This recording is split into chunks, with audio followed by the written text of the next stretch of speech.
Sir, কাজটা যদি দিতেন আমার পরিবারটা বাঁচতো। ঠিক আছে, কিন্তু আমার নিয়মে চলতে হবে। এই, ঠিকমতো কাজ করছো না কেন? স্যার, আমি চেষ্টা করছি। চেষ্টা? এটা কোনো চেষ্টা হলো? আরো জোরে ঘষো।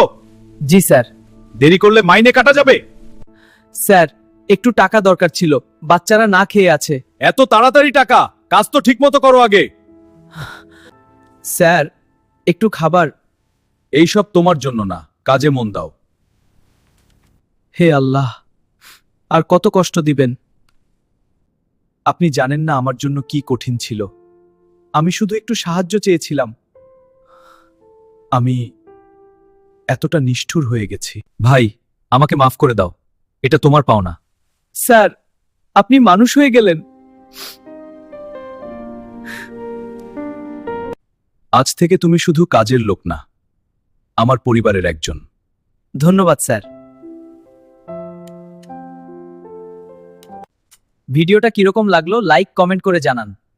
আমাদের পেজটা ফলো করুন। ইউটিউব থেকে দেখে থাকলে চ্যানেলটা সাবস্ক্রাইব করতে ভুলবেন না। ধন্যবাদ।